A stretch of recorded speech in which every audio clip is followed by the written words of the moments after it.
बिस्मिल्लाहिर्रहमानिर्रहीम। उम्मीद करता हूँ कि तमाम बच्चे खैर आफियत से होंगे। अच्छा बच्चों, ये आपके सामने प्लेलिस्ट यहाँ पे शो हो रहा है, ठीक है? यहाँ पे तमाम जो डिटेल लेक्चर हैं Pakistan study class 12 in English यहाँ पे दिए हुए हैं। तो गाज़ी ज़ालोजिस्ट यूट्यूब चैनल को सर्च करके डायरेक्टली आप इस प्लेलिस्ट को यहाँ से ओपन कर सकते हैं। और इवन आजकल आपको पता है हमने जो इम्पोर्टेंट क्वेश्चंस हैं, ठीक है, उनकी सीरीज स्टार्ट की हुई है, जिसके हमने पहले 2 वीडियोज़ ऑलरेडी यूट्यूब पे डाल दिए हैं। ये जो लास्ट 2 वीडियोज़ आपको शो हो रहे हैं ऊपर से 1 और 2, तो आप लोग जाके डायरेक्टली प्लेलिस्ट से इनको वॉच कर सकते हैं। आज हम वीडियो नंबर 3, जिसमें हम थर्ड जो चैप्टर है उसके इंपॉर्टेंट शॉर्ट क्वेश्चंस और जो लॉन्ग क्वेश्चंस हैं उनको डिस्कस करने जा रहे हैं। अच्छा बच्चों, इससे पहले एक बच्चा डेली बेस पे मेरे ख्याल से नासिर के नाम से, सुबहान नासिर के नाम से डेली बेस पे जो बच्चा मुझे टेक्स्ट करता है और मैं उसको इग्नोर कर देता हूँ, कि वो कहता है सर जी पहले आप एसएलओ को समझाया करें, उसके बाद फिर जो ना आप आगे बढ़े एसएलओ से बताएं कि वो क्वेश्चन कौन से हो सकते हैं। तो अब देखें, एसएलओ जो उसकी डिमांड थी उस हवाले से मैंने इस चीज़ को यहाँ पे वो किया, पिक किया, ठीक है? और मैं समझाऊँगा आपने वही क्वेश्चन ही, लेकिन मैं उसको यहाँ से बता दूँगा कि बच्चे ये वो क्वेश्चन्स हैं, ठीक है, जिनकी मैं बात कर रहा हूँ या आप बात कर रहे हो। तो जिन बच्चों ने ये नहीं देखना तो आप डायरेक्टली वीडियो को स्किप करके आगे जो शॉर्ट क्वेश्चन वाला पोर्शन है आप उसमें चले जाएँ, ठीक है? आपको जो वहाँ पे ऑप्शन दिए हुए हैं प्लेलिस्ट मतलब वीडियो में उसके चैप्टर्स में, तो आप डायरेक्टली शॉर्ट क्वेश्चन वाले पोर्शन पे क्लिक करके आप आगे बढ़ सकते हैं। अच्छा, अच्छा बच्चे, प्यारे बच्चे, वो क्या नाम था उसका, सुभान नासिर, ठीक है? क्या याद करोगे आप बच्चे? देखिए, अब यहाँ पे बात की जा रही है चैप्टर 3 में। चैप्टर 3 में ये आपके एसएलओस दिए हुए हैं। अब वहाँ से मैंने मार्क करके ये जो मतलब आप कह लें कि अंडरलाइन कर दिए कि जो क्वेश्चन बन सकते हैं। बच्चे, पहला जो क्वेश्चन बन सकता है कि वो है impact of climate change on south Asia, कि साउथ एशिया में अगर क्लाइमेट चेंज है तो उसका इम्पैक्ट क्या है, असर क्या है? ठीक है, मेजर क्वेश्चन ये। और दूसरी चीज़ ये कि ह्यूमन एक्शंस कौन से हैं that contribute to the environmental risk, और ह्यूमन जो कौन-कौन से इम्पैक्ट आपको पता है, सबसे हमारा मेजर इम्पैक्ट क्या है, फॉसिल फ्यूल को यूज़ करते हैं, जिसकी बेस पे global warming etcetera and oil वगैरह की मतलब जो इनसे केमिकल्स हैं, कार्बन डाइऑक्साइड है, वो एटमॉस्फेयर में जाते हैं, जो ग्रीन हाउस गैसेस मतलब जिनको हम रिलीज़ कर रहे होते हैं, जो ग्लोबल वार्मिंग की वजह बनते हैं एटसेट्रा।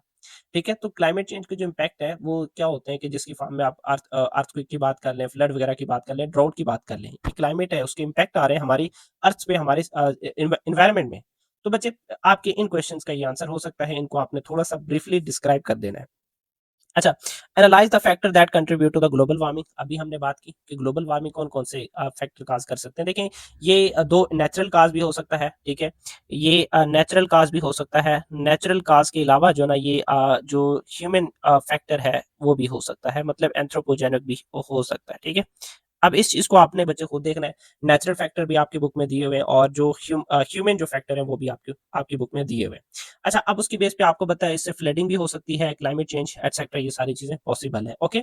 अच्छा, अब उसके बाद नेक्स्ट क्वेश्चन था वही फ्लडिंग से रिलेटेड है कि potential advantages and disadvantages of flooding. तो ये वाला क्वेश्चन है, वो हमने भी उधर दिया हुआ है, यहाँ पे भी आया हुआ है। तो बच्चे, ये फ्लडिंग वाला क्वेश्चन एक इंपॉर्टेंट क्वेश्चन है जो लॉन्ग क्वेश्चन के तौर पर भी चांसेस तो नहीं है, शायद बन जाए, ठीक है?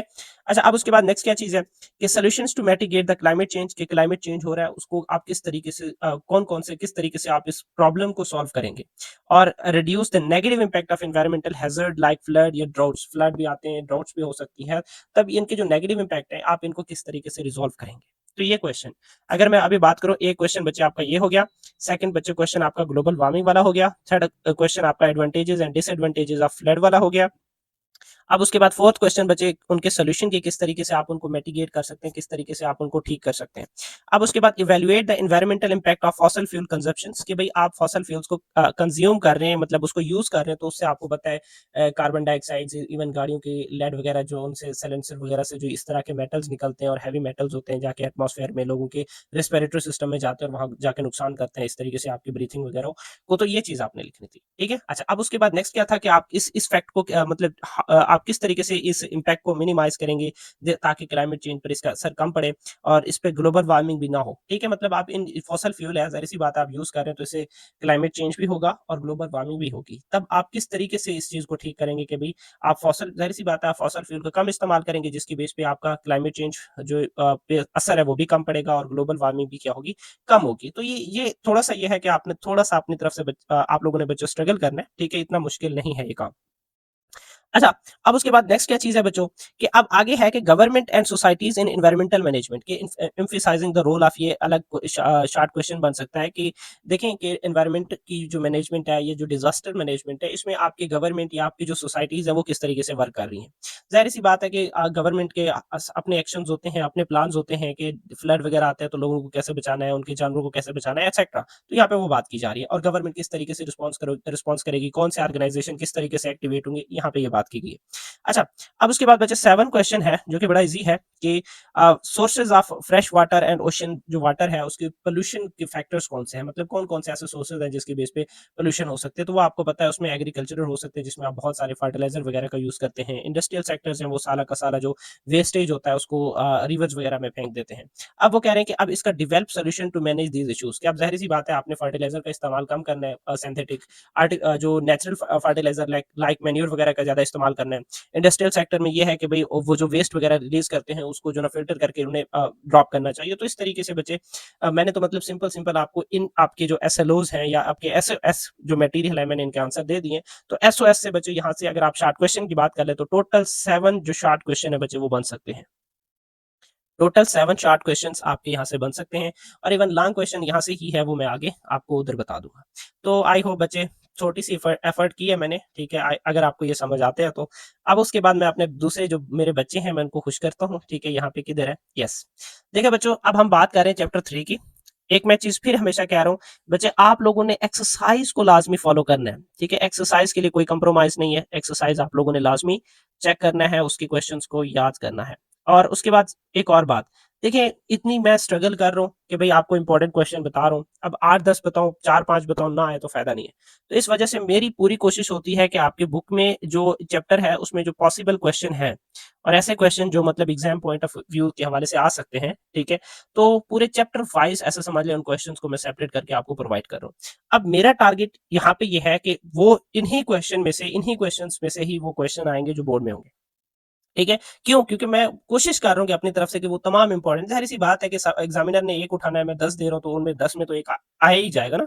तो मैं उस हवाले से सोच रहा हूँ कि मैं नहीं चाहता कि बच्चे आप लोग मेहनत कर रहे हो, स्ट्रगल कर रहे हो, तो आप लोगों का स्ट्रगल ज़ाया हो। तो इसी वजह से मेरी तरफ से जितना भी पॉसिबल है कि बच्चों के सेंडप्स पेपर उठा के या फिर जो मेरी तरफ से या मैंने जो टेस्ट सीरीज़ में क्वेश्चन दिए हुए, उनको उठा के मैं यहाँ पे आप लोगों के लिए प्रेज़ेंट कर रहा हूँ ताकि आप लोगों का फ़ायदा हो जाए।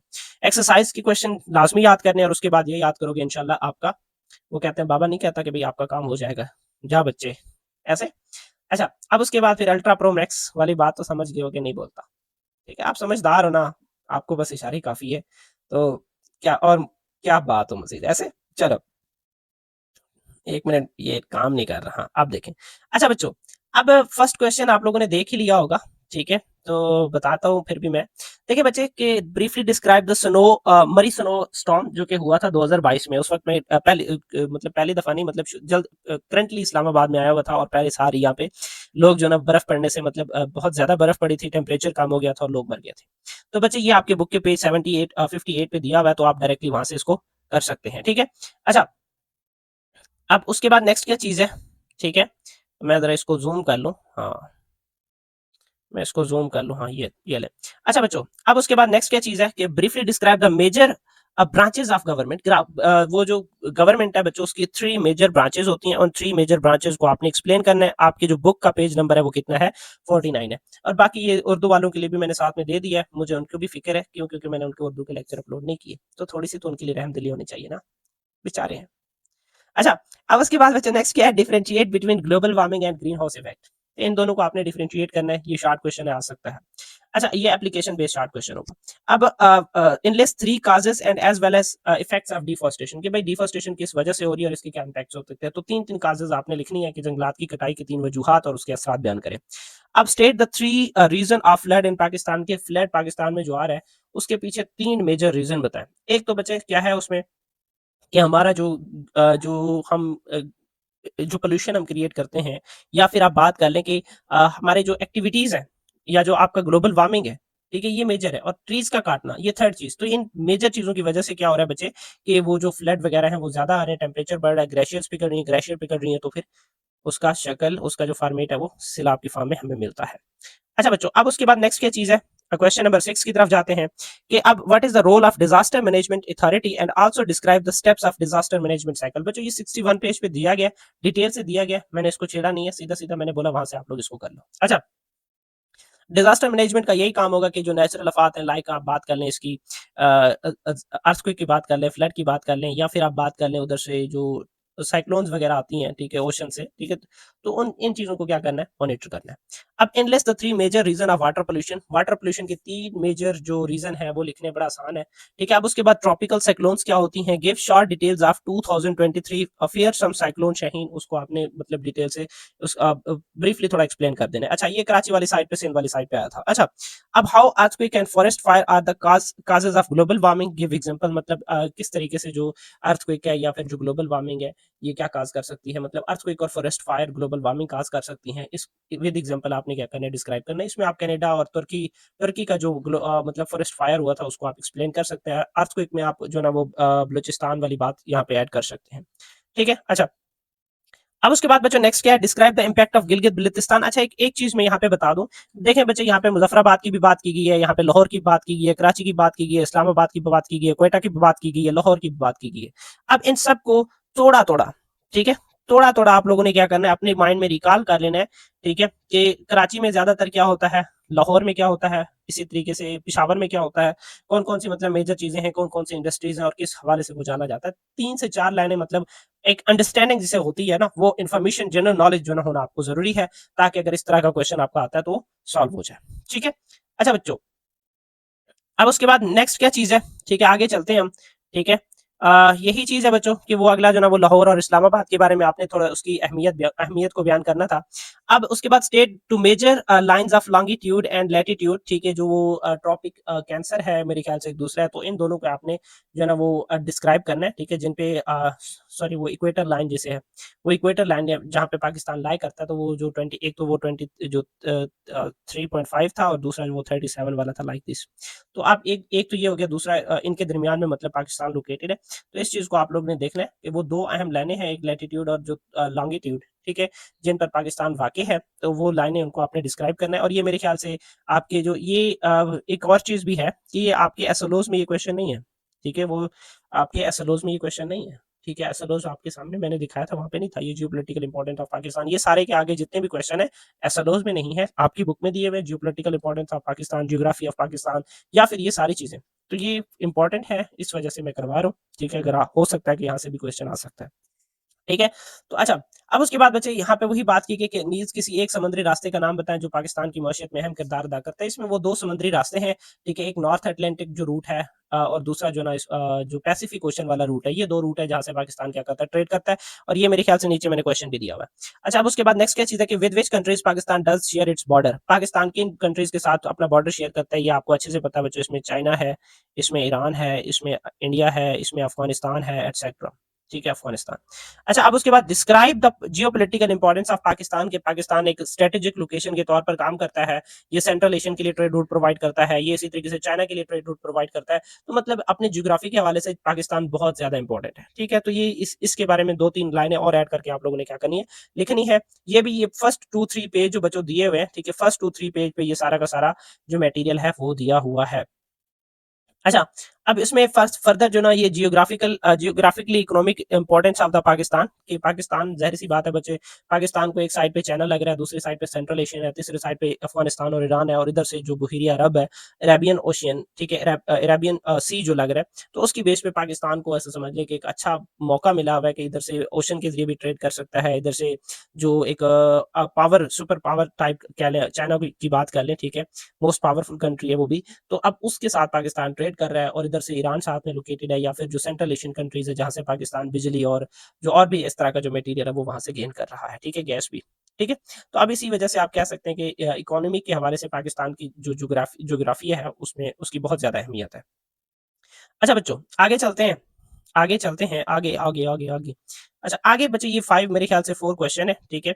अच्छा, अब ये भी एक इंपॉर्टेंट क्वेश्चन है कि what is CPEC, CPEC क्या चीज है, चाइना पाकिस्तान इकोनॉमिक कॉरिडोर, ठीक है। अब बच्चे इसको कब स्टार्ट किया गया और इसका इंपॉर्टेंस क्या है सेंट्रल एशियन या फिर रशियन कंट्री, रशिया या चाइना के लिए? तो बच्चे इसका यही है कि ये एक ट्रेड रूट है, ठीक है। इसके जरिए सेंट्रल एशियन, चाइना और रशिया क्या कर सकता है, ट्रेड कर सकता है, खुद को मिडिल ईस्ट कंट्रीज के साथ जोड़ सकता है, क्योंकि जो ये चाइना से स्टार्ट होता है, गवादर पे एंड होता है और गवादर से फिर आपको पता है पूरा मिडिल ईस्ट है, ठीक है। तो ये कंट्रीज क्या कर सकती हैं कि मिडिल ईस्ट के साथ ट्रेड के लिए इस सी पैक को एज अ ट्रेड रूट के तौर पर यूज कर सकते हैं। अब उसके बाद बच्चों नेक्स्ट क्वेश्चन है कि describe the importance of Karakoram highway and RCD highway in the economy of Pakistan. जाहिर सी बात है बच्चों, आपको पता है कराकोरम हाईवे चाइना के साथ कनेक्टेड है, आरसीडी जो ना इसको ईरान और उधर से जो ना तुर्की वगैरह के साथ जोड़ता है। तो इसी वजह से ये क्या है कि बाय रूट जो ये कंट्रीज हैं, बाय रोड सॉरी, ये आपस में कनेक्टेड है और अपनी जो ट्रेड है वो कर सकते हैं। तो इस तरीके से इनकी अपनी इंपॉर्टेंस है, थोड़ा सा बुक से मजीद देख लीजिएगा। ये वही मैं इनका लिखना भूल गया था, ये जो चैप्टर 3 है उसके फर्स्ट जो 3 पेजेस हैं, चैप्टर 3, उसके बच्चों जो फर्स्ट 3 पेजेस हैं, फर्स्ट 3 पेजेस में क्या है कि इनके जो आंसर्स हैं वो सारे लोकेटेड हैं, ये बुक से दिए हुए हैं, कहीं एक्स्ट्रा से मैंने नहीं उठाए। अच्छा, अब उसके बाद what are the two major trade routes by which Pakistan trade with North American and European countries and East and South East Asian countries. तो बच्चे इसमें वही एक नॉर्थ जो अटलांटिक ट्रेड रूट है, ठीक है, north Atlantic Atlantic trade route, और उसके बाद दूसरा बच्चे क्या है इसमें, वो पैसिफिक ओशन जो ट्रेड रूट है। ये दो मेजर रास्ते हैं, ठीक है, पैसिफिक ओशन जो ट्रेड रूट। तो ये बचे वो दो मेजर ट्रेड रूट हैं जिनके जरिए पाकिस्तान क्या करता है कि नॉर्थ अटलांटिक के जरिए जो नॉर्थ अमेरिका और यूरोपियन कंट्रीज है उनके साथ ट्रेड करता है, और पैसिफिक जो ट्रेड रूट है ये वाला, इसके साथ जो ईस्ट और साउथ एशियन कंट्रीज है उनके साथ क्या करता है, ट्रेड करता है। अच्छा बच्चे, अब उसके बाद when SAARC was founded and the name, SAARC कब फाउंड किया गया, मतलब इसको बनाया गया, इसके फाउंडिंग मेंबर्स कौन से और सार्क के ऑब्जेक्टिव्स क्या है बच्चे?